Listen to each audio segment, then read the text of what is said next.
अगर मैं अपना जीवन देखूं तो पूरे जीवन में एक ही तलाश है, किसी तरह से सुख, खुशी और शांति उपलब्ध हो। इस तलाश की प्राप्ति के लिए ही मेरी दिन रात की दौड़ और मेहनत चल रही है। लेकिन अब तक के जीवन पर गौर करूं तो कहीं भी संपूर्ण रूप से न तो सुख मिला और न खुशी और शांति।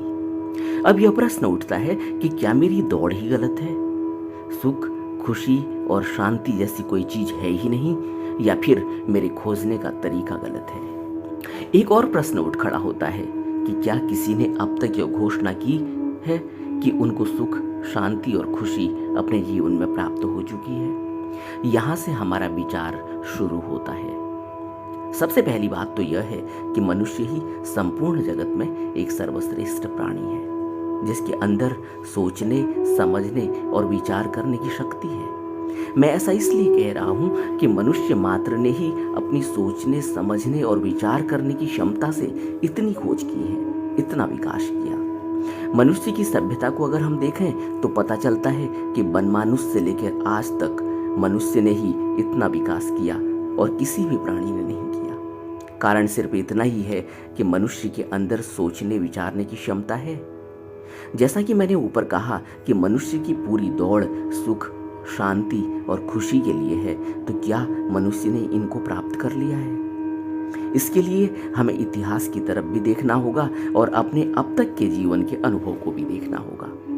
जीवन के अनुभव की बात करें तो स्पष्ट ही है कि पल दो पल के लिए शायद कभी कोई अनुभव हुआ हो कि हाँ, खुशी मिली, सुख मिला, शांति मिली, पर अगले ही पल वह खुशी, सुख और शांति ओझल हो जाती है और उसकी जगह मानसिक पीड़ा, दुख और निराशा छा जाती है। और यह कोई साधारण व्यक्ति की ही कहानी नहीं है, बल्कि जो समाज का उच्च वर्ग है, राजा महाराजा, सेठ साहूकार, शिक्षित, समाज सेवक, सभी को वही देखना पड़ा है। और कभी भी इनमें से किसी ने कोई इस तरह की घोषणा भी नहीं की कि वो सुखी हैं, खुश हैं और शांत हैं, और नहीं वो कभी किसी को अपनी खुशी, सुख और शांति बांट ही पाए। अब प्रश्न उठता है कि क्या आज तक कोई भी खुश, सुख और शांति को उपलब्ध नहीं हुआ?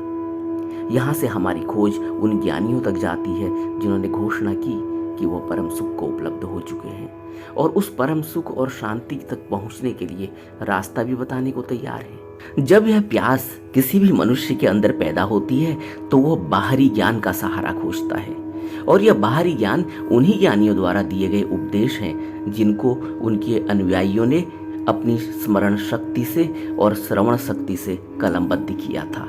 और यही कलमबद्ध साहित्य को हम जो भी नाम दे दें, चाहे गीता कहें, कुरान कहें, वेद कहें या बाइबल, इनमें उनके उपदेश हैं कि क्या करना है और क्या नहीं करना है, कौन सा रास्ता अपनाना है, जीवन कैसे जीना है। हम सभी इन पवित्र ग्रंथों से वाकिफ हैं, मगर जैसा मैंने कहा कि अगर मेरे अंदर यह विचार ही अब तक पैदा नहीं हुआ कि मैं जिस सुख, खुशी और शांति की तलाश में दौड़ रहा हूँ वो दौड़ ही गलत है, और मुझे किसी ऐसे व्यक्ति की तलाश करनी चाहिए जो मुझे सही रास्ता बताए, तब तक मैं इस रास्ते पर नहीं आ पाऊंगा। तब तक मेरी कोई भी अनिवार्यता इस ऊपर बताए ज्ञान के लिए नहीं है। तब तक मैं न तो उस ज्ञान को पढ़ ही पाऊंगा और न ही मेरे अंदर वह मनन पैदा हो पाएगा।